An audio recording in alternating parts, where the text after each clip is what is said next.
Hey folks, how we doing? So, I want to talk about a few things here. You probably see the title. We'll get to that in a second. Now, what the premise and the actual scope of this video is going to be talking about, what the most important parts are, is going to be how to find instructors, how to navigate the waters of YouTube, Instagram instructors, how to navigate the waters of finding a local, regional, national level instructor. It's about to be a new year. Lots of people are thinking, hey, I'd like to take a training class this year. Maybe I'd like to take 2 or 3 of them.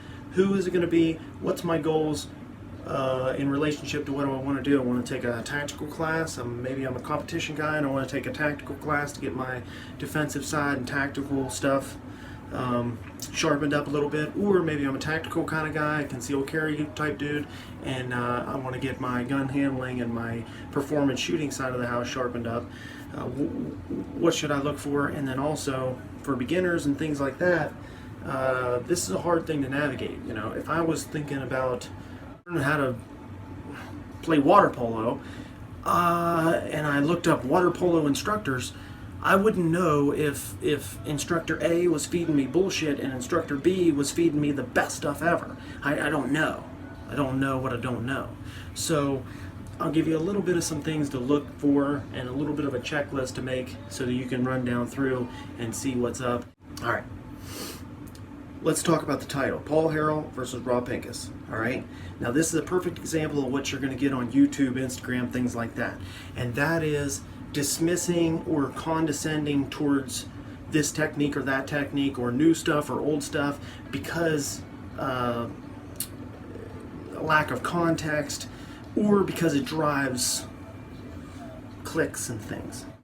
Now, Paul Harrell, I like that guy. He's an old school guy, shoots Weaver, does his thing. He knows what he's doing, he knows his stuff, he shoots well, all that stuff, right? And me as an instructor, I would never ever tell someone that they should do it my way or shouldn't shoot Weaver or anything like that, because I know, and any good instructor knows, that nobody gives a shit. All right, not everybody wants to be a USPSA Grandmaster. Not everybody wants to be this high-level shooter and practical shooting and fast and accurate stuff and all this stuff. Like, not everybody cares about that. So some guys just want to do it their way and they want to keep doing it their way, and that is fine. Okay, we'll get to where this gets murky here in a second. So Paul Harrell, I like that guy, I like his stuff, he knows what he's talking about. Great. But a while ago, and I mean a while ago, maybe a year or more ago, I saw a Paul Harrell video where he said he was talking about the athletic, the modern athletic stance and Weaver versus isosceles and these types of things, and he was really being very, very dismissive of the modern styles and newer techniques and this and that, and being kind of condescending towards it. And I thought, man, what is he talking about? Because what he was explaining and what he was showing as the new techniques were like terrible. And I'm thinking, well, where did you see this? Like, no wonder you're condescending and you're dismissing these techniques. These are terrible techniques. This shit is ridiculous. Where did you see that? So I thought, okay, well, I type it into YouTube. Obviously, it's the first couple videos that pop up. Guess who? Rob Pincus. Now, get to Rob Pincus. Bullshit artist of the century, okay? I mean, he is a bullshito master in the way of the firearm. All right?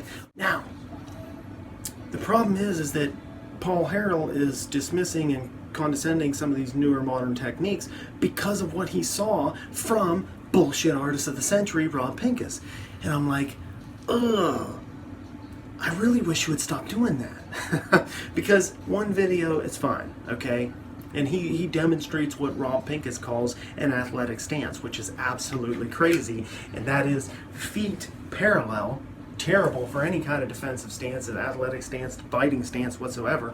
Feet parallel, knees bent, and then shooting out like this.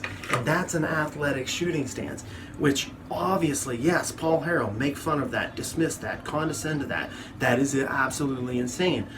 But do not call that the modern shooting techniques and the modern athletic shooting stance and things like that, because then you're attributing that nonsense to instructors, you know, like me and everyone else that's trying to teach a more modern style of shooting.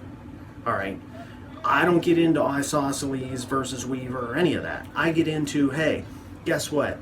My stance is a fighting stance. And yes, I know how to do it with these just as much as I know how to do it with these, or more, actually a lot more.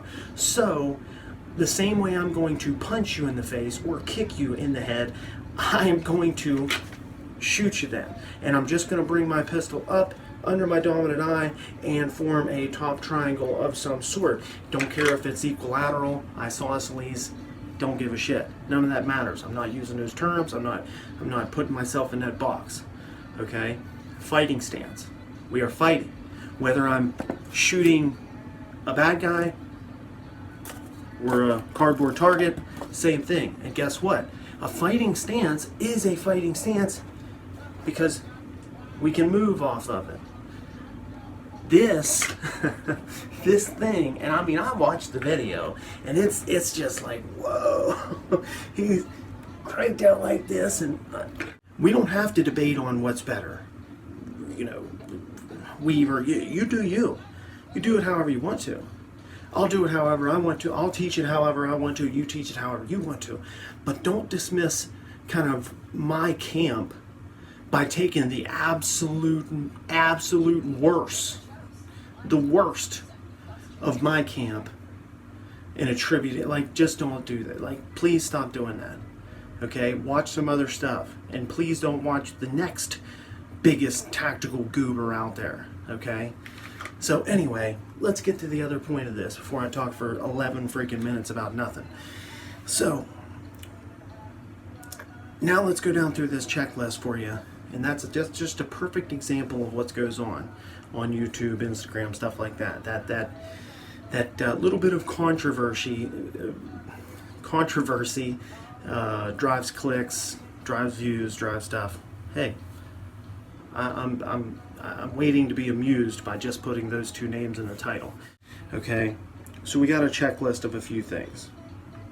First things first, you should be able to see them shoot on film, right? And they don't have to be the best shooter ever. There's plenty of people who are decent shooters but are very good teachers. But if they don't shoot at a decently high level, then how did they ever go into all the areas to figure out how to shoot at that decently high level? And then also, if you're taking more of a tactical class, they don't have to be that great of a shooter. But if you are taking a shooting class, they better damn well be really good. All right? Honestly. Because if I haven't gotten my skills to a fairly high level, then how do I know how to get yours there? I haven't put in that work myself. If I've never built a house, I can't teach you to build a house. Okay? It just don't work like that. It really don't. If I haven't touched the things and done the stuff, I could read books on it all I want. I could watch videos on it all I want. But if I've never built a house, I can't teach someone to build a house. Right? So that person teaching shooting stuff, shooting classes, needs to be very good at shooting so that they know, because guess what? They've went down every road. They've looked under every rock to try to gain that little bit of an edge here and an edge there, and they've tried it this way and they've tried it that way.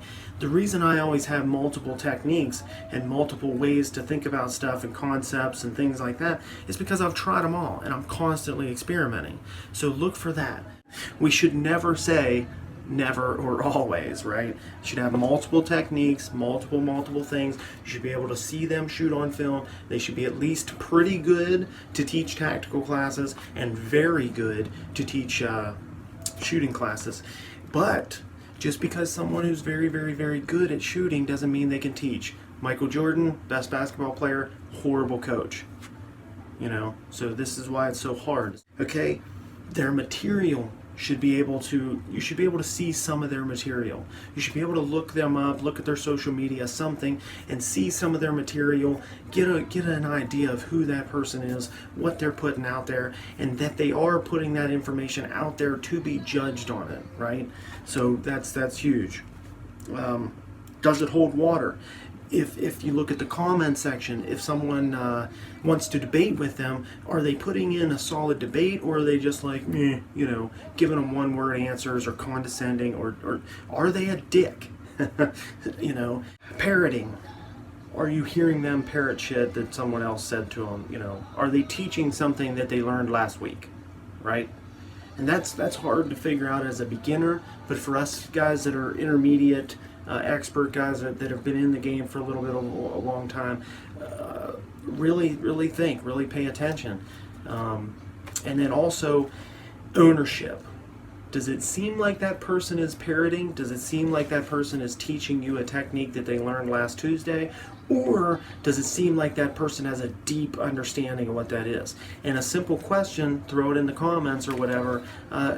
Think about a nice little question for them. Throw it out there. Judging on the answer to that question, you may get your answer there. Do they actually own that information, or are they parroting something they learned yesterday?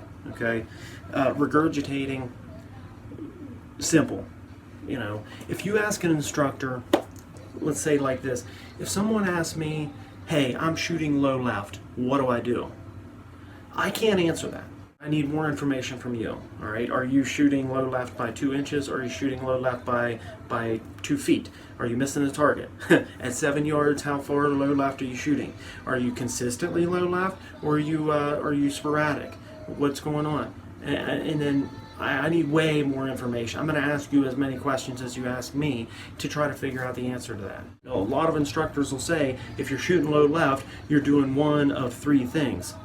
Whoa. In my estimation, it's roughly around 20 different items, 20 different possible things that you are doing to shoot low left. And the problem is that you're not just doing one of the 20. You're probably doing 12 of the 20 possible potential things that you could be doing to shoot low left. So we have to really peel that onion back and figure out which ones of those you're freaking doing. Does the person rely on their resume, or do they rely on the information? Okay? Do they rely on the resume? I was a cop for 20 years, you should listen to me. Or do they rely on the information? Also, do you get the feeling that they're trying to instill confidence? Is their classes confidence-based? Do you get the feeling that they truly want to teach? That they truly don't care about just getting you to take their class, but actually care about really giving you information?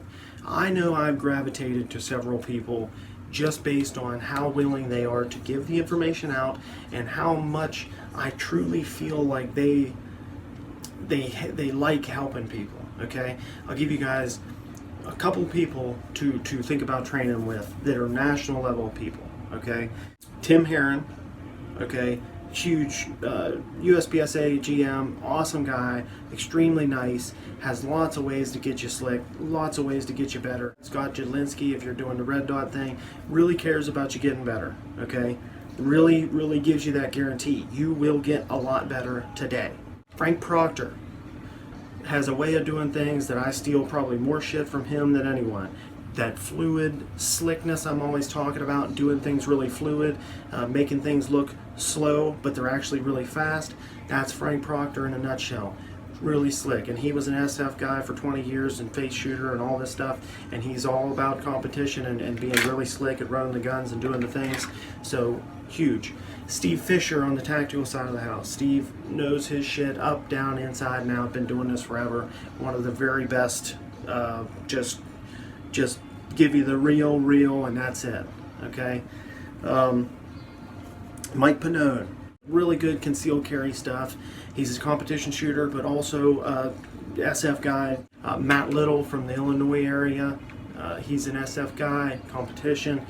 SF and competition guys, you start to see a little bit of a thing here where all these guys are coming back from the war on terror, and they're saying, hey, we're pretty good at this combat thing, but you competition guys are pretty damn good with them gun things. Gabe White, Ernest Langdon, always good person if you're going single double or anything like that. And then Chuck Haggard, if you want to get into some revolver work, cop from way back, all that. But the resumes don't matter. I don't really care about the resumes. I just use that as a point to how much competition can supplement training. It's not training, okay? It's just a supplement. It's getting better with the tools. It's learning how to swing that hammer better to build that house better. So anyway, take her easy.